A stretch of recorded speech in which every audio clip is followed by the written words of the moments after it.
everyone, welcome back to my channel. This is part 3 of my 2022 recap of concerts. If you haven't watched the other parts, please go check them out on my channel. I hope that you've enjoyed this so far. Without further ado, let's get started. I know that there are a lot of citizens out there, and so I am a huge fan actually of NCT Dream. I really like their music a lot. For those of you who don't really understand the NCT system, the way that I always remember it is that NCT Dream is for the youngest members. Originally, it was for the teenagers, but they've kind of transitioned out of that to being just the youngest members. They're the 7-member subunit of NCT. They debuted in 2016. NCT 127 is focused mainly on Korea and global events, but 127 is definitely more focused in Seoul. And then NCT U basically can be any member from the NCT units who fit the particular concept of the time. And then obviously Wavy is NCT's Chinese unit. And I know that SM is planning on debuting a lot more NCT units. Something that I would say is don't be overwhelmed. Just start with one unit. You don't have to start with a whole bunch of different units. If you start with one unit, maybe the one that you like the music the most of, or you find you're recognizing them a lot, start with them and get to know them, and then you can branch off and explore the other units of NCT. That really helped me as I actually learned the Dream members first and got to know who they were, and then it was a lot easier for me to learn Wavy and 127 because I had already learned about NCT Dream. So definitely don't be overwhelmed by there being so many members. I mentioned this with 17 as well. Just starting with a smaller unit and then working your way up really helped me in that case. And I really liked the Dream Show. This is Dream Show 2, and this was at the Olympic Stadium. So huge venue. And outside, this is my first concert that was a stadium outside, and I was really worried how they were going to handle noise and just it being such a huge venue. And that was something that I would do differently. I definitely want to bring earplugs for an event like that again, and especially for such a well-known group.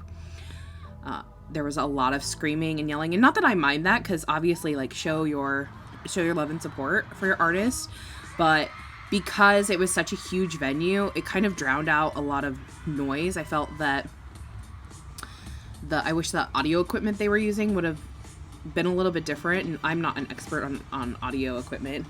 I know a little bit because obviously I am a musician and I work with some aspects of audio, but being a vocalist, we don't necessarily have to work with those aspects. So I don't know exactly how they would work on making that technology better, but just in general, the sound wasn't as clear as I would have loved it to be. It was, I'm not sure that the sort of stereo system was as good as it could have been. So, and definitely I needed to bring earplugs for that kind of venue because it was really hard to hear sometimes with the screaming people next to me. So definitely you'll hear that coming up. So I apologize. Please, if you are using your headphones, take those out, especially for this portion. This is also the first time that I borrowed a light stick for a concert. And actually, I highly recommend doing this because obviously, like, having a light stick is super fun, but not all of us can afford having a whole bunch of different light sticks. And I know a lot of people are multi-fandom, like me.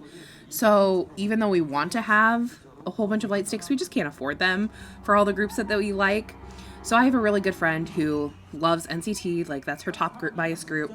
So I borrowed her light stick, and it actually made the concert so much more fun for me because I borrowed that light stick, but I didn't have to pay money for it.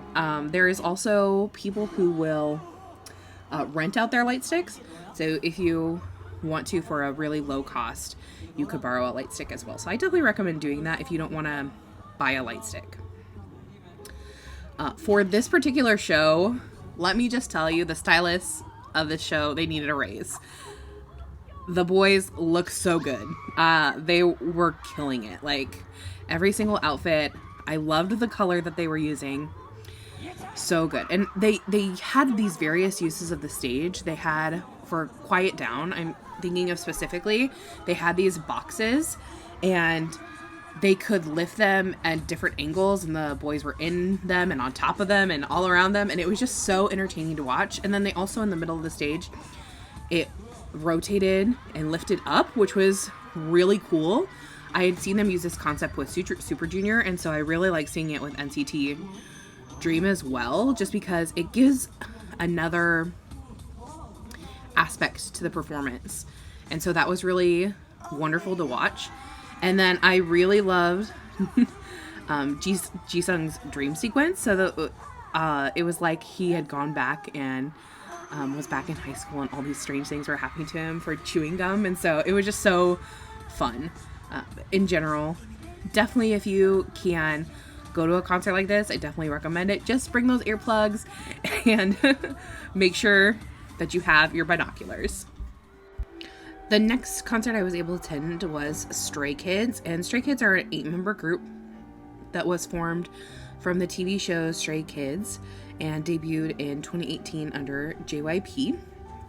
This was at the KSPO Dome, and this venue is a really fine venue. I've been there for a couple of concerts, and I really like the tiered style that they have.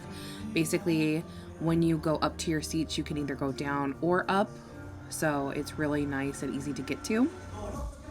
They also have no armrest, so it makes it a little more comfortable. The things about this concert that I really, really liked was their Elevator remix. Even though I've only recently got into Stray Kids as a stay, before that I did always check out their title tracks, and Elevator is definitely one of my favorite songs that they've released. So seeing this in a remix was great.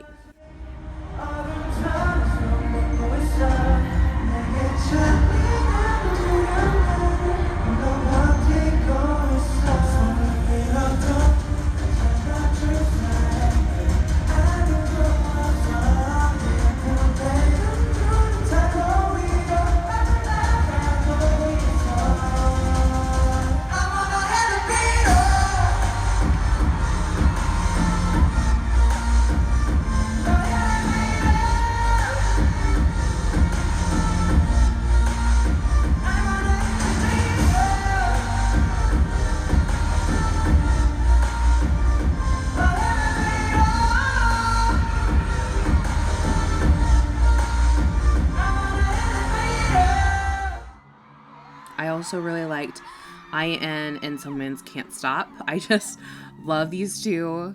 Their dynamic together is so much fun. And Dance Cha-Cha doing Taste, wow.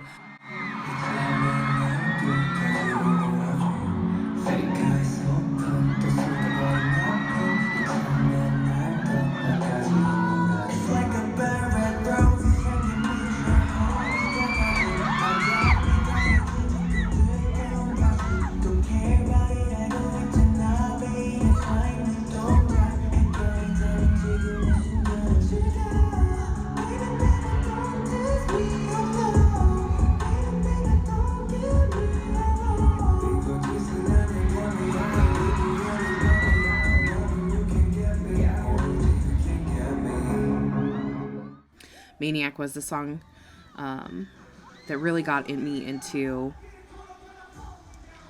Stray Kids, along with Thunderous, where I finally was like, okay, I can be a stay, I can get behind this. So that was really great. The cool thing was, I don't know what this rotating thing was at the top of the stage, but it had a really cool staging effect, and so that was really fun, and I really liked that.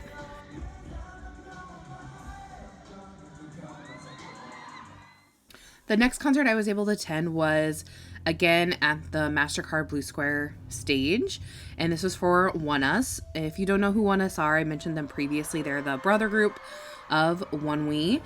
They are a 5-member group under RBW Entertainment, debuting in 2019 with Valkyrie. And something that I really love about ONEUS is their adaptation. So for those of you who don't know, Raven, one of the members, did leave this year, and ONEUS did a really good job adapting to the situation. So they were able to cover all of his parts, and that really goes to show their testament to them all being really good rappers and singers, and I was blown away with how much they were able to do. One thing I have to mention is that ONEUS always has great concepts, and I love how they are able to take their songs, and for their concerts they really remix them and make them in interesting ways, so it's never the same thing twice, if that makes sense. So for Luna, they did a rock version, which was amazing. I really loved it.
And something that is really unique to ONEUS, not that other groups don't do this, but I think that because ONEUS comes from RBW and they have such a great role model in Mamamoo, they do girl group covers really well.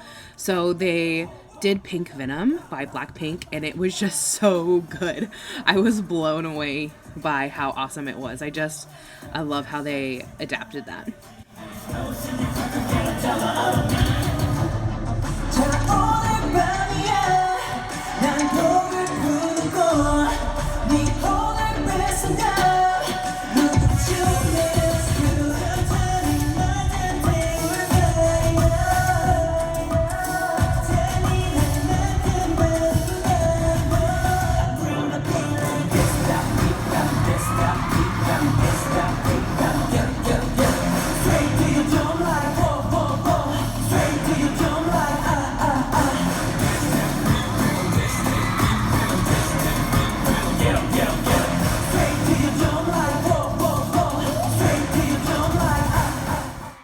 One of my favorite songs, actually my top song of this year, was Same Scent. So seeing this live, Soho's vocals, beautiful. And on that same thread, they did Red Thread, which is one of my favorite ballads from them. When I tell you that ONEUS is one of the most stable vocal groups in this generation, wow, I really mean it. Like, they go all out. Definitely, if you haven't checked out ONEUS, you have to check them out. Like, you will not be disappointed. They have so many different tracks and so many different sounds. You definitely will not be disappointed.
The next concert I saw was Eric Nam's concert.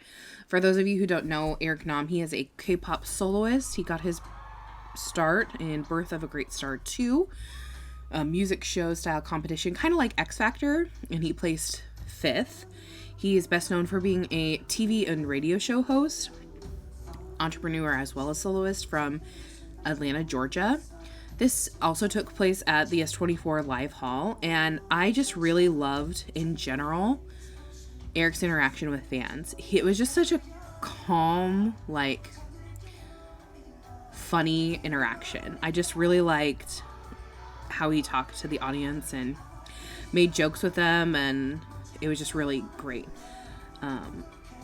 For the songs, I really loved Potion. For me, because I'm such a great fan of Eric and I've been following him for a long time, I've loved seeing his progression in dance from when he like really couldn't dance at all to now he's doing full shows and incorporating dance in a soloist kind of manner. It's not what you would think necessarily like a K-pop show would do, so don't think of it like that, but I just love seeing his growth and improvement as a dancer. And Push It is one of my favorite songs, so it's just fun.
He did take a lot of requests. So there was a section where he did an acoustic session, and wow. It was funny how he would just, someone would yell one of his songs and he'd be like, wait, I don't know the lyrics. And he'd look him up on his phone and then sing a little bit of it. Or if he did, he would just sing like the chorus of something. Even really, really old songs that, you wouldn't expect him to remember. He just pulled them out of his back pocket and would sing them flawlessly. And so that was really fun.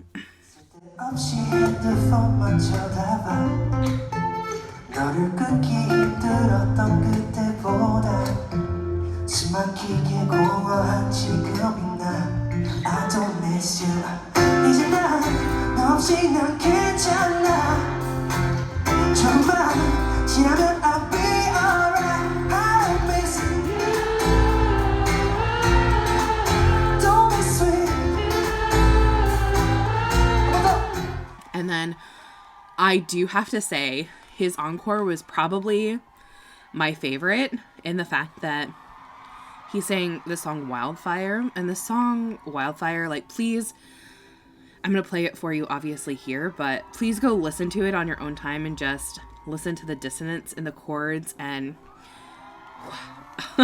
it just takes my breath away. I really love this song. So the fact that I didn't think he was going to do it, and then he did it as an encore, was amazing. It was just so beautiful.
And then obviously he did Congratulations as his final song, which is so much fun because obviously the song lyrics say, congratulations, you're finally leaving. So it was just like, okay guys, you have to go now.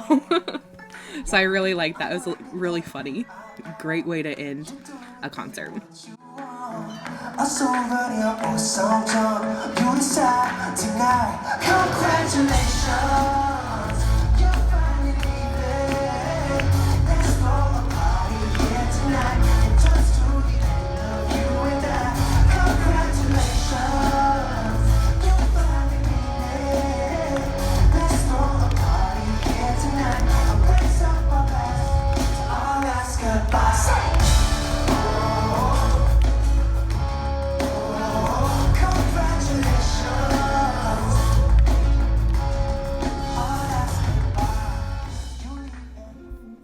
My last concert of 2022 was BTOB.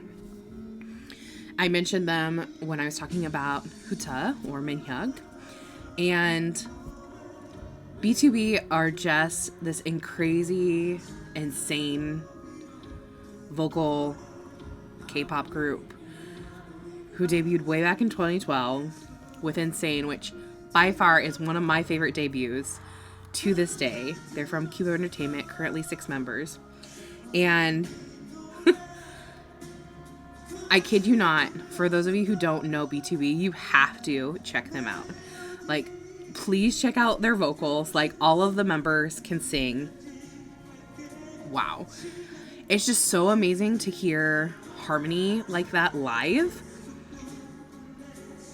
Not a lot of people can pull that off. And it's something that BTOB does really well. And they'll just throw in riffs wherever. Like, they'll just be battling high notes out there on stage, and they probably haven't rehearsed it before. And it was just, wow. It was so amazing to hear. And again, I mentioned how melody is just like so nice. I actually had a Japanese melody come and give me a little package of Japanese snacks and things and thank me for coming to the show. And she said, oh, you're gonna be here tomorrow? And I said, oh no, I'm not. But she's like, I'll be here. And I'm like, yeah, I'm cheering for you. So it was just a really cute interaction. It was just really sweet. And I loved getting to see so much of their set. It really brought me back. I actually almost immediately started crying just because of hearing their live vocals and just wanting to see them as a group for so long. I had seen them the first time that I came to Korea, but at the festival they were at, they just did more of their upbeat songs. So, you know, they didn't do any of their ballads. So hearing their ballads really and seeing them as a group again after military service really made me happy, especially knowing that this is for their 10th anniversary. And I was so impressed because they did so many like songs I wasn't expecting them to do. So they did Wow, and please go watch the music video for Wow. Okay, just go watch it for me. And they did Pray, or Pray I'll Be Your Man, which is, it has the best bridge in K-pop.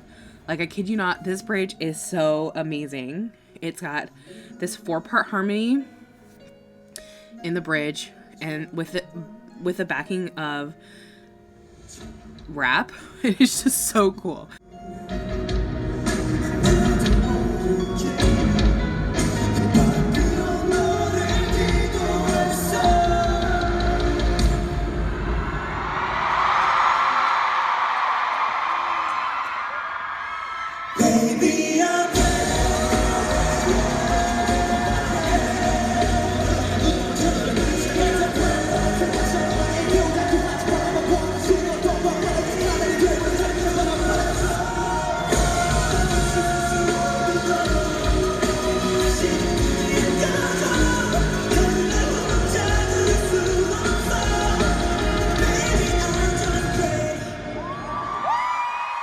Everyone's saying I'm okay. Oh, It was so pretty, like Melody singing. And this is a song that's very like well loved, and I just loved hearing it. And especially the members are so funny. When they came out, they were just so sweet and like so in awe of how Melody are.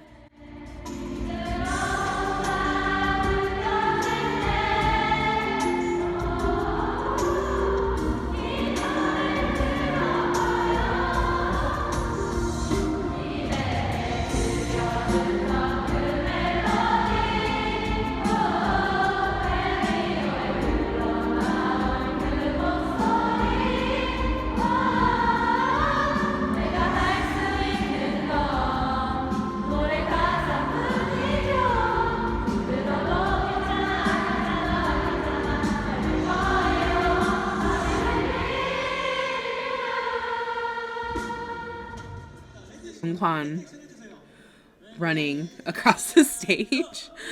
They wanted to do a wave, and so Kwan like ran across the stage, and then the members kept telling him to do it again. So it was just really, really fun. So definitely, if you ever get to see them live, you have to see them live. Please check them out if you haven't yet. All right, guys. So that was my top concert moments of 2022. I, like I said before, have been so blessed to be able to go to so many concerts. It's something that I really love to do. So if you have any questions about how you can do that when you get to Korea, or if you are wondering about any venues or anything like that, please let me know in the comment section below. And if you want